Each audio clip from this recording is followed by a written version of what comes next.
the underestimated guardian. Marcus Chin adjusted his uniform collar for the third time as the transport ship descended through Thessara's amber atmosphere. At 24 years old, he was Earth's youngest interstellar security officer, and right now he felt every bit as inexperienced as everyone seemed to think he was. The planet below looked like something from a dream, with vast crystal formations jutting from purple oceans and cities that glowed with their own inner light. "First time off-world?" asked the pilot, a friendly Centaurian with 4 arms and skin that shimmered like oil on water. "No, sir. I've done 3 tours on the colony worlds," Marcus replied, watching the landing pad grow larger in the viewport. The pilot chuckled. "The colonies are one thing, kid. This is Thessara. This is where the real power players meet. The Intergalactic Peace Summit brings together representatives from 200 worlds. You'll see species that have been traveling the stars since before Earth even had written language." Marcus nodded. He had read the briefing materials cover to cover. Humans had only achieved faster-than-light travel 35 years ago. In galactic terms, that made them infants.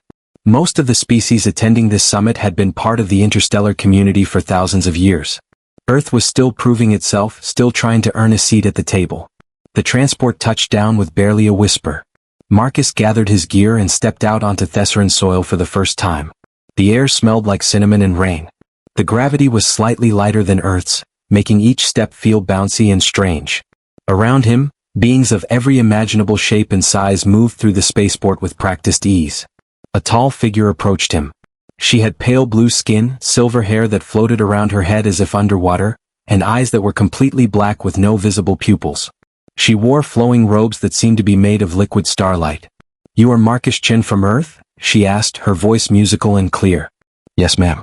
Reporting for security duty at the summit. I am Ambassador Saris, advisor to Princess Valeria of Delphinus Prime. I will escort you to the palace." She looked him up and down, and Marcus caught the flicker of disappointment in her expression. "You seem quite young for such an important assignment." "I graduated top of my class at the Interstellar Defense Academy," Marcus said, keeping his voice respectful but firm. "I've completed advanced training in diplomatic security, threat assessment and emergency response protocols." "How impressive," Sarah said, though her tone suggested she found it anything but. "Earth's training programs are quite new, of course. I'm sure they're doing their best with limited experience." She turned and began walking, forcing Marcus to follow quickly. "The summit begins tomorrow. Your duties will be primarily ceremonial. Stand at your post, look professional, and try not to do anything that might embarrass your planet." Marcus bit back his response. He had dealt with condescension before. During his training, older instructors had doubted him because of his age. In the colonies, veteran security officers had questioned his abilities. He had learned that arguing was pointless. Actions spoke louder than words. He would do his job and do it well and let that be his answer. The palace was beyond anything Marcus had imagined. It rose from the center of the city like a mountain made of crystal and light. Towers stretched toward the sky, connected by bridges that seemed to be made of solidified air. Gardens floated at various levels, defying gravity, filled with plants that glowed in colors Marcus had never seen before. The palace complex covered several square miles and housed not just the Thessaran royal family but also the diplomatic quarters for visiting delegations from across the galaxy. Ambassador Saris led him through corridors that changed color as they walked, past windows that showed views of alien landscapes that couldn't possibly exist on this planet. "The palace uses dimensional folding technology," she explained without being asked. "Some areas exist partially in other spaces. Try not to wander. Humans have a tendency to get lost in places like this." They arrived at a large hall where dozens of beings were gathered. This was the security briefing, Marcus realized. He was surrounded by the bodyguards and protection officers of 200 different worlds. Some were massive creatures covered in armor plating. Others were small and quick, their eyes glowing with enhanced vision. Many carried weapons that Marcus didn't recognize. All of them seemed to know each other, greeting old friends and exchanging stories from previous summits. Marcus found a seat near the back and listened as the Thessaran security chief outlined the week's schedule.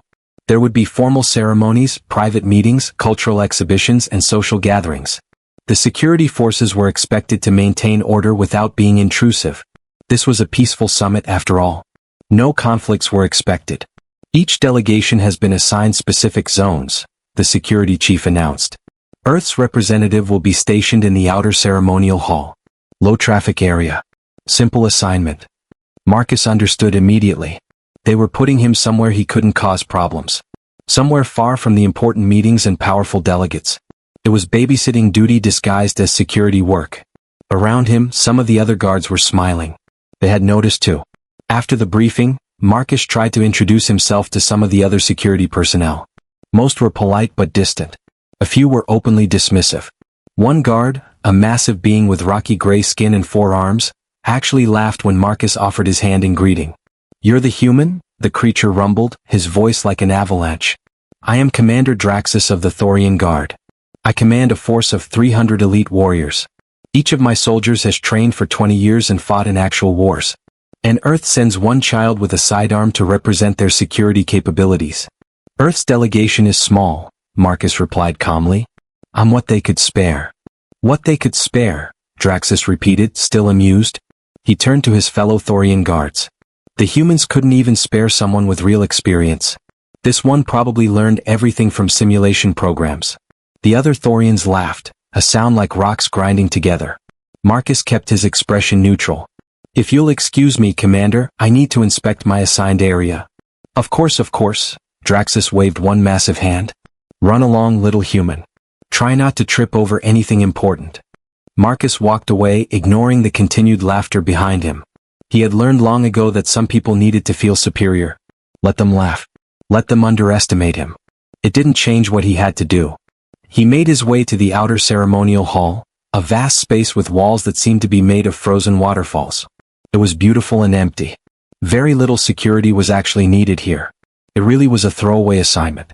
He spent the next few hours familiarizing himself with the layout, noting exits and potential choke points, checking the security systems, and running through various emergency scenarios in his mind. This was what his training had taught him. Always be prepared. Always know your environment. Never assume safety just because others told you it was safe.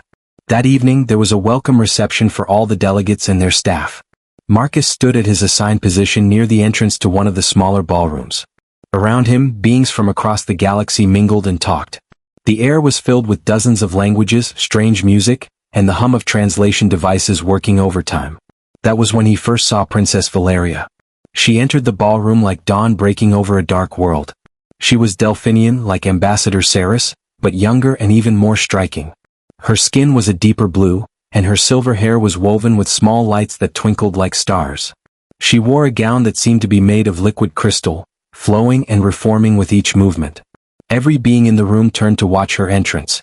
She made her way through the crowd with practiced grace, greeting various delegates with perfect diplomatic warmth. When she reached the area where Marcus stood, she paused. Her black eyes focused on him with sudden interest. "You must be Earth's security representative," she said, her voice carrying a warmth that seemed genuine. "Marcus Chin, isn't it?" "Yes, Your Highness. It's an honor to meet you." Marcus bowed slightly the way the protocols demanded. "Please, there's no need for such formality," Valeria said, though she seemed pleased by the gesture. "We're all friends here at the summit. Well, mostly friends."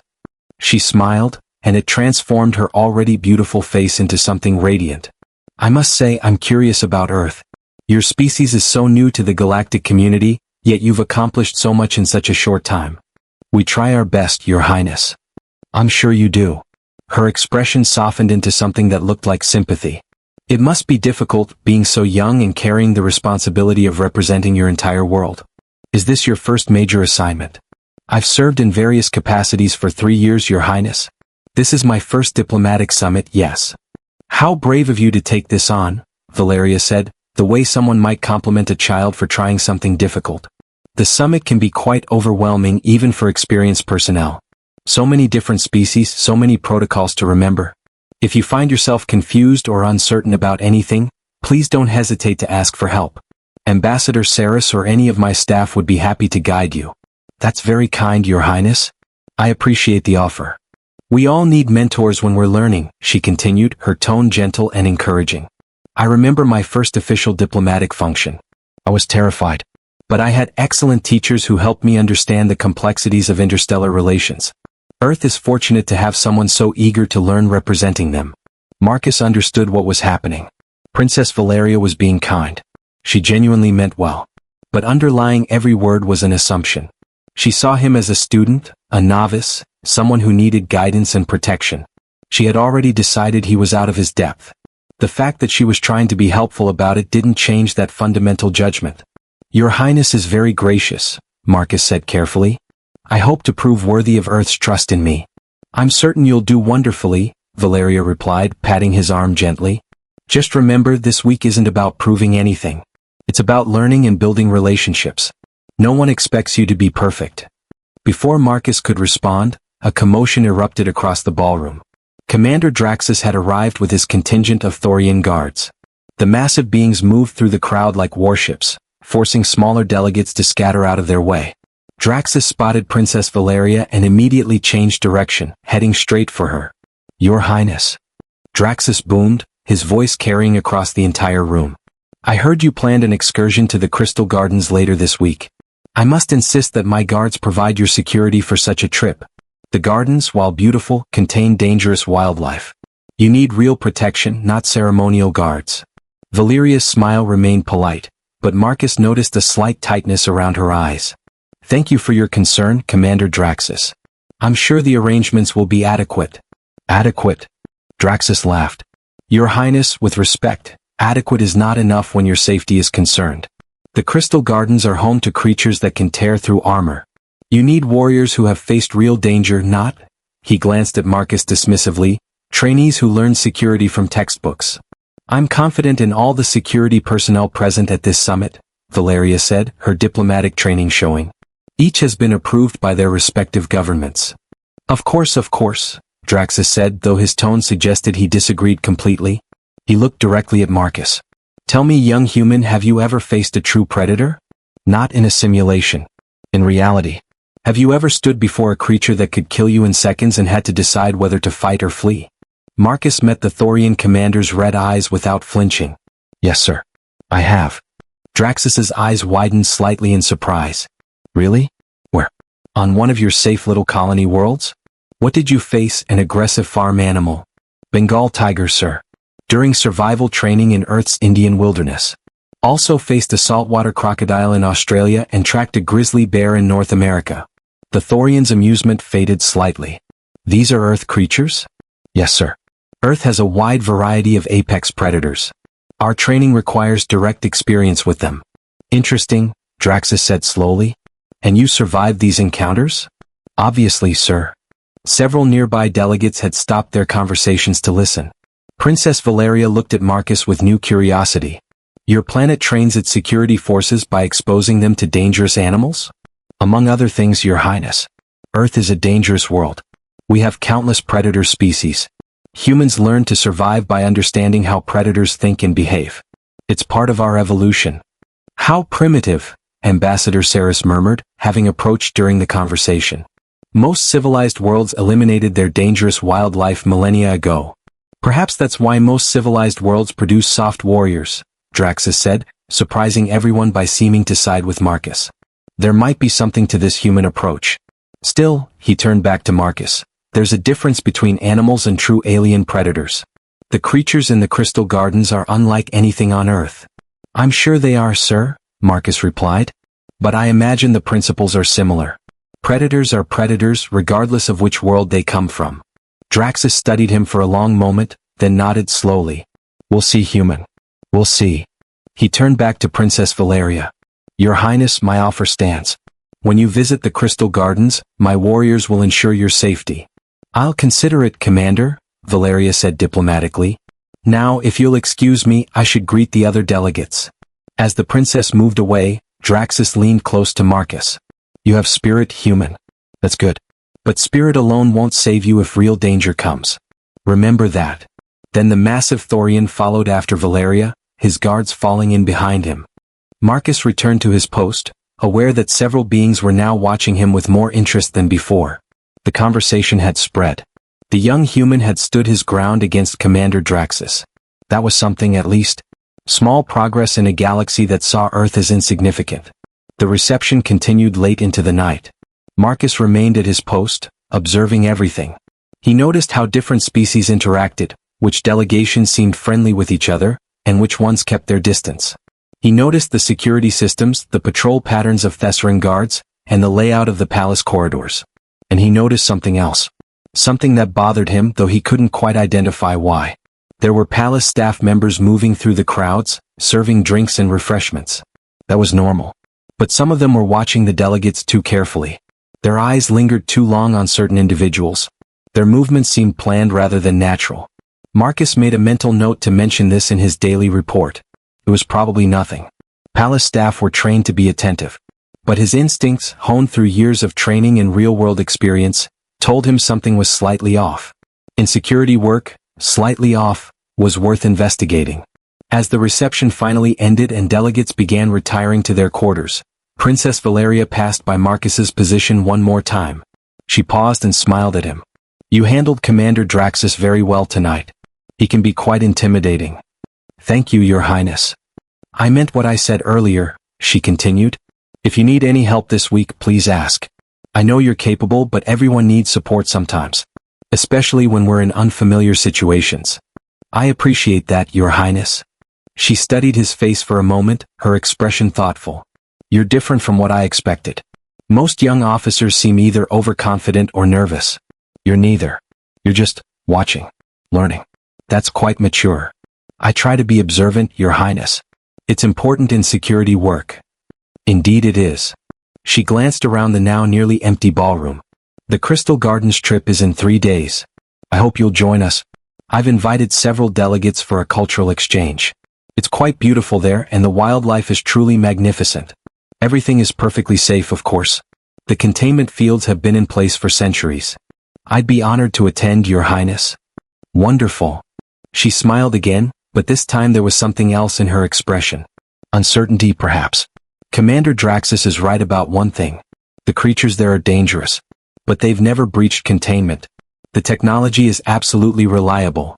"I'm sure it is, Your Highness." "Yes, of course." She seemed to be reassuring herself more than him. "Well, good night, Marcus Chin. Sleep well." "Good night, Your Highness." As Princess Valeria walked away, Marcus thought about her words. The containment fields had been in place for centuries and had never failed. That should be reassuring. But in his experience, never failed often meant hasn't failed yet. Every system had weaknesses. Every technology could malfunction. He thought about the creatures in the Crystal Gardens. Apex predators from Thessara's ancient past, preserved in a controlled environment for scientific study and cultural appreciation. What kind of predators existed on a planet as beautiful and strange as Thessara? What had evolution created here in the millions of years before civilization tamed the wild places? Marcus didn't know. But in 3 days he would find out. And something deep in his gut, that same instinct that had noticed the too attentive palace staff, told him that the trip to the Crystal Gardens would be more than just a cultural exchange. He couldn't explain why he felt that way. He had no evidence. No logical reason for concern. But humans hadn't survived on Earth by ignoring their instincts. They had survived by listening to that small voice that whispered warnings in the dark. They had survived by being prepared for danger even when everyone else assumed safety. Marcus finished his shift and returned to his quarters in the human delegation wing. Before sleeping, he cleaned and checked his sidearm, reviewed the palace schematics one more time, and set 3 different alarms. Old habits from the Marines. Always be ready. Always be prepared. As he finally lay down to sleep, Marcus thought about Earth. He thought about the planet that had created humanity. A world filled with creatures that could kill in countless ways. Sharks, crocodiles, bears, big cats, venomous snakes, spiders, scorpions, and so many others. Humans had shared their world with death itself and had learned not just to survive but to thrive. The other species at this summit looked at humans and saw children playing with grown-up toys. They saw a primitive species that had barely crawled into space. They didn't understand that humans were predators too. Not the biggest or strongest predators, perhaps, but the smartest, the most adaptable, the ones who never, ever gave up. Let them underestimate Earth, Marcus thought as sleep finally claimed him. Let Princess Valeria see him as just a rookie who needed guidance. Let Commander Draxus mock human training methods. Let them all believe humans were soft and inexperienced. When the moment came, when real danger finally appeared, they would learn the truth. They would learn what it meant to be human. They would learn that Earth had produced survivors who understood predators better than any other species in the galaxy. Because they had become predators themselves. When instincts awaken. The next 2 days passed in a blur of ceremonies and diplomatic functions. Marcus maintained his post, observed everything and said little. He noticed that Princess Valeria checked on him several times, always with that same gentle, encouraging smile. She would ask how he was adjusting, whether he needed anything, if he had questions about the protocols. She meant well, but each interaction reinforced her view of him as someone who needed looking after. Commander Draxus and his Thorian guards largely ignored Marcus after their initial confrontation, though he occasionally caught the massive warrior watching him with what might have been curiosity. The other security personnel treated him with polite indifference. He was the human, the rookie, not worth much attention. Marcus didn't mind. He used the time to study the palace systems, memorize the layouts, and continue observing the palace staff. His concerns about their behavior hadn't diminished. If anything, he had noticed more oddities. Certain staff members seemed to have access to areas they shouldn't. Security checkpoints were sometimes bypassed. Small things that individually meant nothing but together formed a pattern.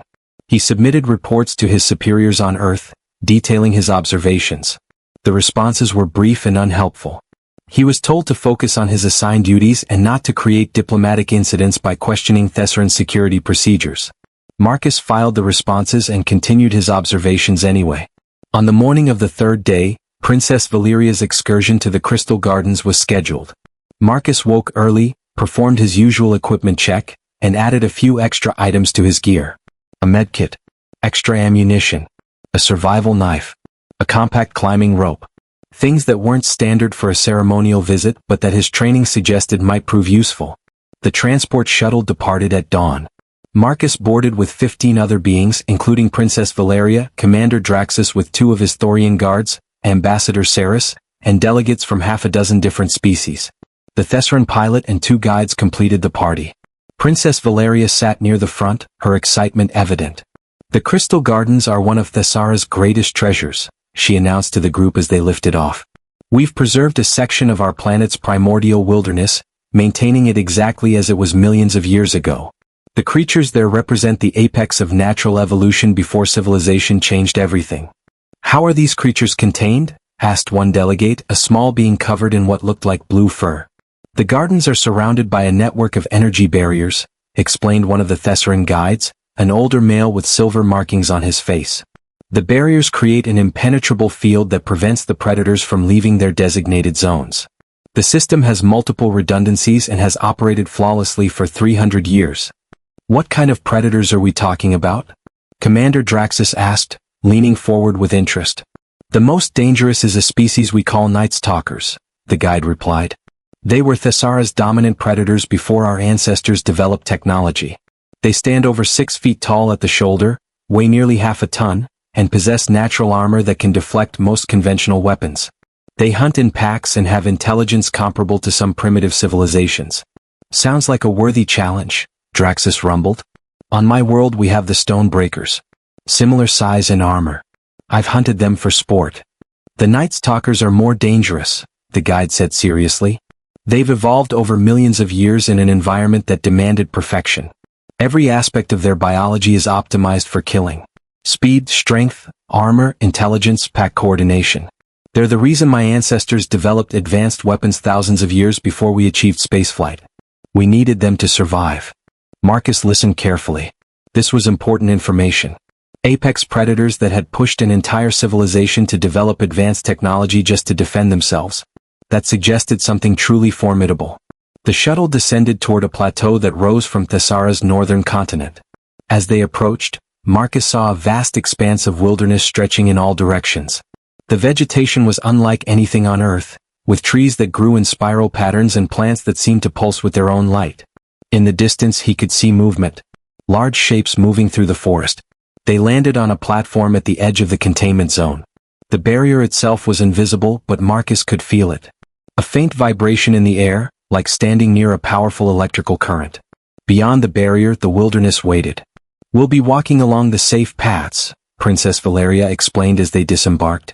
"The barriers create corridors where we can observe the wildlife without danger. However, I should mention that we do have the option for a more adventurous experience. Some of the older barriers create viewing areas where we can get closer to the creatures.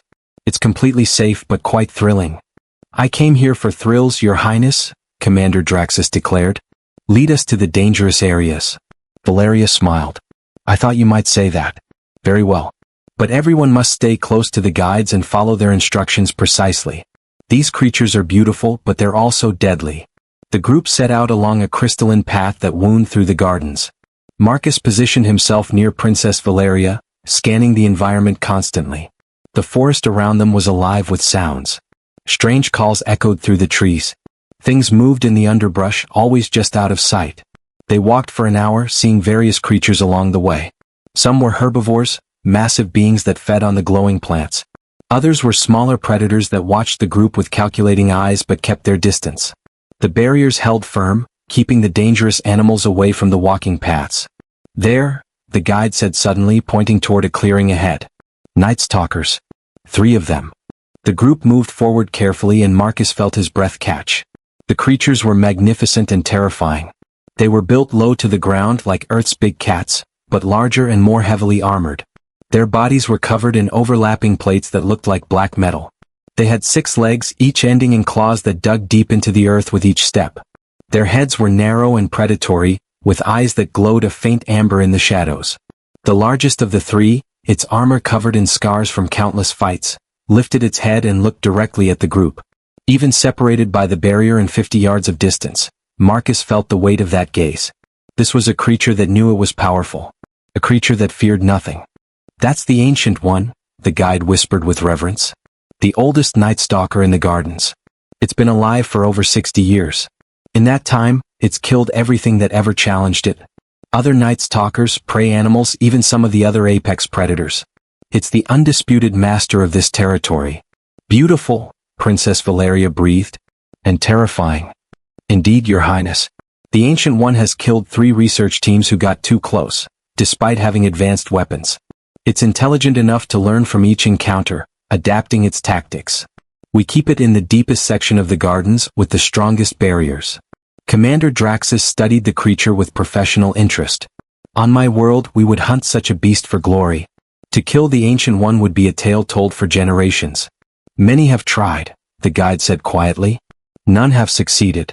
The Ancient One always wins. They watched the night stalkers for several minutes. The creatures ignored the group, going about their business. But Marcus noticed something. Every so often the Ancient One would glance in their direction. Not with fear or curiosity. With calculation. Was measuring them. Assessing them. The way a general might study an enemy army. The group moved on deeper into the gardens. They saw more creatures, each more impressive than the last. Princess Valeria was delighted, pointing out various species and explaining their ecological roles. Commander Draxus seemed disappointed that the barriers prevented any real interaction. The other delegates took pictures and recordings, documenting everything for their home worlds. Marcus continued scanning the environment, but now he was also watching the guides. Both Thesserans seemed increasingly nervous. They kept checking devices on their belts, frowning at the readouts. Something was wrong. They were in a deep canyon, surrounded by towering crystal formations, when the first alarm sounded. The lead guide's device let out a harsh beeping sound. He pulled it from his belt and his face went pale. We need to return to the shuttle immediately, he said, his voice tight with controlled panic. What's wrong? Princess Valeria asked. The barrier system is experiencing malfunctions. Multiple generators are showing errors. This has never happened before. How serious is it? Ambassador Saris demanded. Serious enough that we need to evacuate right now. The group turned and began heading back toward the landing platform. Marcus moved closer to Princess Valeria, his hand resting on his sidearm. Around them, the forest seemed to grow quieter. The normal sounds of wildlife faded away. That was a bad sign. When prey animals went silent, it meant predators were near. They had covered perhaps half the distance back when the guide's device let out a long, piercing alarm. The barriers are down, he shouted. Run. The group broke into a sprint. Marcus grabbed Princess Valeria's arm, helping her navigate the rough terrain. Behind them something roared. It was a sound that bypassed conscious thought and spoke directly to the primitive part of the brain that remembered being prey. It was the sound of hunger and death. Night stalkers, the second guide screamed. Multiple contacts. They're coming from all directions. Commander Draxus and his Thorian guards immediately took defensive positions, their weapons raised. How many? Draxus roared. At least 6. Including the Ancient One. They burst into a wide clearing. On the far side, Marcus could see the path that led back to the shuttle. But between them and safety, shapes were emerging from the forest. Night Stalkers. Massive, armored, and moving with terrifying speed. The Ancient One came first, its scarred armor plates gleaming in Thessara's amber sunlight. Behind it came 5 more Night Stalkers, spreading out to surround the group. They moved with perfect coordination, cutting off escape routes, creating a killing box. Defensive formation. Draxus commanded. His Thorian guards moved to the front, their massive weapons charging with a high-pitched whine. Everyone get behind us. The delegates scrambled backward, clustering together. Princess Valeria's face was white with terror. Ambassador Saris was frantically trying to contact the palace on her communication device, but it wasn't working. The barrier failure must have damaged the relay systems. Open fire. Draxus ordered. The Thorian guards unleashed a barrage of energy blasts. The beams struck the Night Stalkers, and Marcus saw some of them penetrate the armored hides. The creatures roared in pain and fury. But they didn't stop. They didn't even slow down significantly. Aim for the joints, the guide shouted. Between the armor plates. The guards adjusted their aim, and this time their shots were more effective. One Night Stalker stumbled, its leg damaged. But the others kept coming. And the Ancient One, the largest and oldest, seemed to know to stay behind its pack mates, using them as shields while it directed the attack. They're too smart, one Thorian guard yelled. They're learning from our tactics. Commander Draxus fired his massive weapon, a cannon that looked like it could blow through a starship hull. The blast hit a Night Stalker directly in the chest and the creature flew backward, its armor cracked and smoking. But even as it fell, the others adjusted, moving in patterns that made them harder to target. We can't hold them, the second Thorian guard shouted. There are too many and they're too fast. Princess Valeria grabbed Marcus's arm, her fingers digging into his flesh. We're going to die, she whispered. Oh stars, we're all going to die here. The Ancient One roared again, and the sound seemed to shake the ground. The other Night Stalkers responded, their coordinated attack becoming even more precise. They were closing in step by calculated step. Marcus looked at the creatures. He looked at the terrified delegates. He looked at Commander Draxus and his guards, brave warriors who were about to make their last stand. And he made a decision. Your Highness, he said quietly to Valeria, I need you to trust me. What? I'm going to walk out there. When I do, take everyone and run for the shuttle. Don't look back. Just run. Marcus, no. They'll kill you in seconds. Maybe, Marcus said. But maybe not. Trust me, Your Highness. I know what I'm doing. Before she could respond, before anyone could stop him, Marcus stepped forward. He walked past the Thorian guards, past their line of defense, and out into the open space between the group and the Night Stalkers. Morrison. Commander Draxus bellowed. Get back here, you fool. But Marcus kept walking. He could hear Princess Valeria crying out behind him, begging him to come back. He could hear the confusion and fear in everyone's voices. But he blocked it all out. Right now, in this moment, there was only him and the predators ahead. The Night Stalkers stopped their advance. All 6 of them, including the Ancient One, froze and stared at this strange creature walking toward them alone. Marcus could see their confusion. This wasn't normal prey behavior. Prey ran. Prey hid. Prey huddled together for protection. Prey didn't walk calmly toward death. Marcus stopped when he was about 30 feet from the Ancient One. The massive predator tilted its head, studying him with those glowing amber eyes. Its lips pulled back, revealing teeth designed to crush and tear. It took a step forward. Marcus didn't move. He didn't raise his weapon. He didn't make any aggressive gestures. He simply stood there, meeting the creature's gaze and let it see him. Really see him. This was the moment. This was when the Ancient One would decide. Was this strange being prey? Or was it something else? Something dangerous? Marcus thought about Earth. He thought about the planet that had forged humanity in fire and blood. He thought about the millions of years that humans and their ancestors had spent learning to survive in a world that wanted to kill them. Lions on the savannah. Crocodiles in the rivers. Bears in the forest. Sharks in the oceans. Snakes in the grass. Humans had learned to read predators. They had learned to understand how these creatures thought. And they had learned that sometimes the best defense wasn't to run or to fight. Sometimes the best defense was to make the predator question whether you were worth attacking. The Ancient One took another step closer. So close now that Marcus could smell it.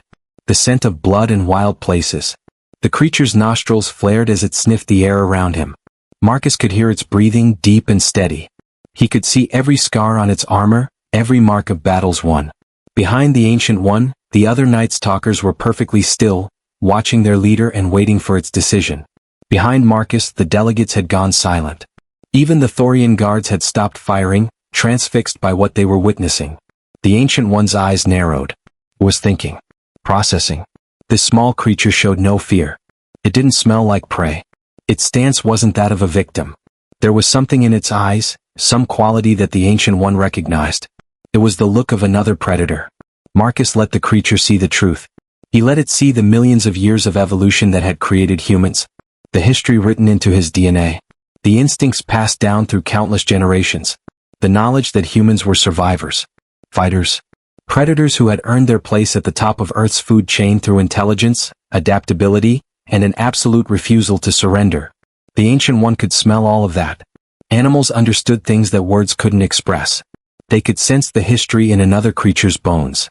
They could read the story written in stance and scent and the look in the eyes. And the Ancient One was reading Marcus's story now. Slowly, so slowly that at first Marcus thought he imagined it, the massive predator's body language changed. The aggressive tension in its muscles began to relax. Its head lowered slightly. Not submission, but recognition. The acknowledgement that passed between two creatures who understood what it meant to be dangerous. The Ancient One took a step back. Then another. Its amber eyes stayed locked on Marcus, but the hunting intent was gone. It had made its decision. This strange being wasn't prey. It was something else. Something worthy of respect if not fear. The Ancient One made a low sound in its throat, something between a growl and a rumble. The other Night Stalkers immediately responded, backing away from the group of delegates. The pack was withdrawing. The hunt was over. Marcus still didn't move. He maintained eye contact with the Ancient One until the creature finally turned away. The massive Night Stalker walked back toward the forest, its pack following. At the edge of the clearing it paused and looked back one more time. Then it disappeared into the shadows. For several seconds nobody spoke. Nobody moved. The silence was absolute. Then Princess Valeria's voice, barely a whisper, What just happened?" Marcus turned around. Every being in the clearing was staring at him with expressions ranging from shock to disbelief to something approaching awe. Commander Draxus's mouth was hanging open. His Thorian guards had lowered their weapons. The guides looked like they had just witnessed something impossible. "The human made them back down," one Thorian guard said, his voice filled with wonder.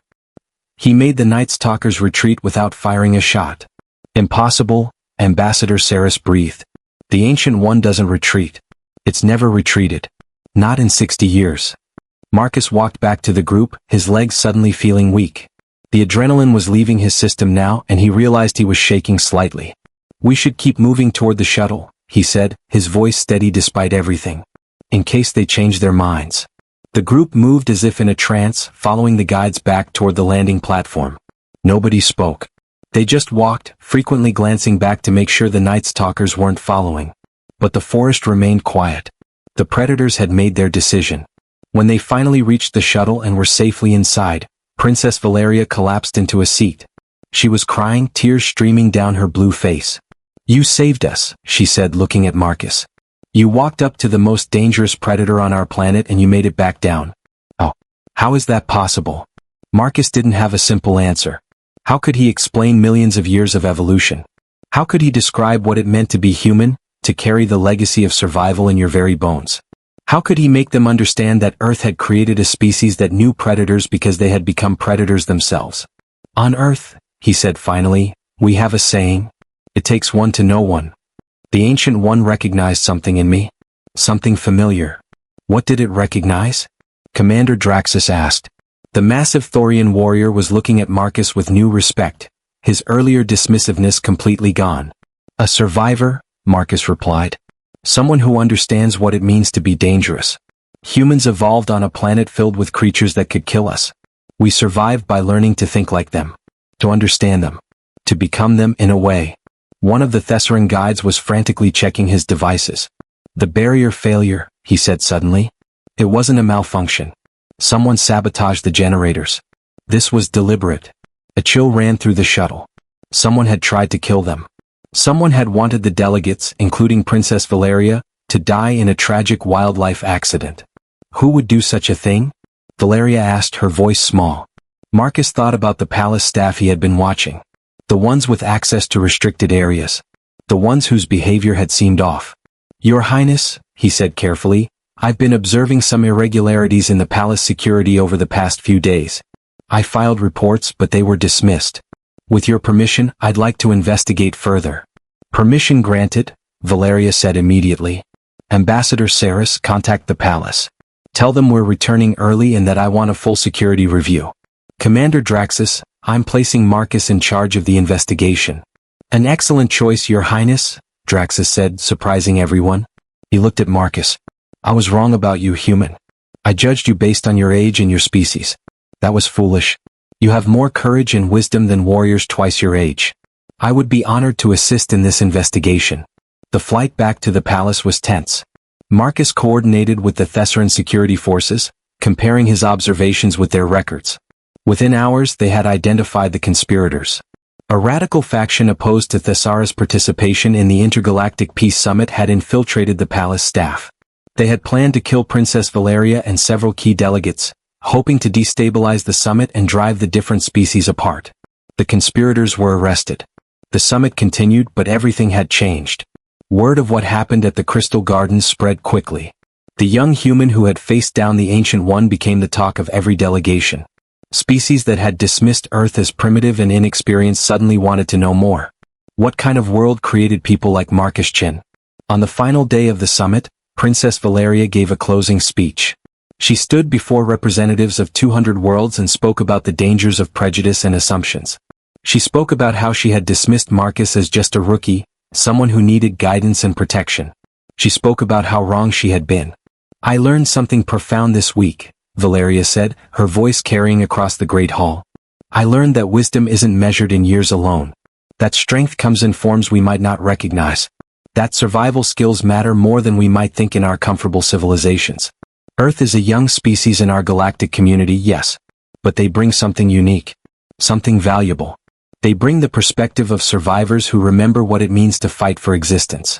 She looked directly at Marcus, who stood at his post near the wall. "They bring people like Marcus Chin, who understood an ancient predator better than those of us who had studied it for centuries. Who knew how to communicate in a language older than words.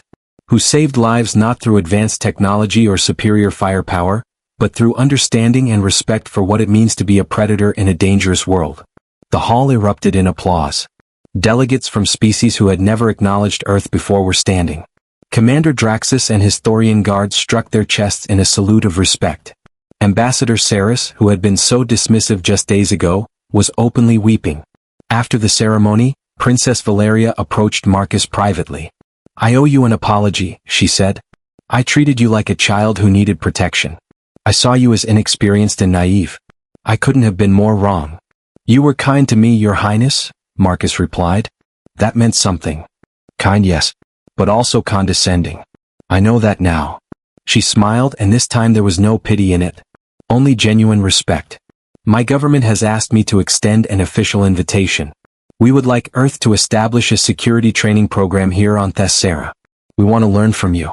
From your survival techniques. From your understanding of predators and danger. Will you consider leading such a program?" Marcus thought about it.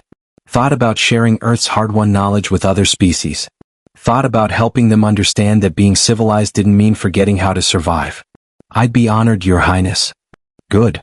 She placed a hand on his shoulder. "You've changed how we see humanity, Marcus. More than any diplomat or politician ever could. You showed us that Earth deserves respect not despite being young and dangerous, but because of it. Thank you." Months later, the Earth Security Training Academy on Thessara was established. Marcus led a team of instructors who taught survival skills, predator behavior, and threat assessment to security forces from across the galaxy. Students came from hundreds of worlds, all wanting to learn what humans knew instinctively. Commander Draxus became one of Marcus's closest friends and most enthusiastic supporters. The massive Thorian warrior often told the story of the day a young human faced down the Ancient One and won. He told it to anyone who would listen and many who wouldn't. Princess Valeria visited the academy regularly. She had become one of Earth's strongest advocates in the galactic community, pushing for increased cooperation and respect. The summit incident had changed her profoundly. She had learned to question her assumptions and to value qualities beyond age and technology.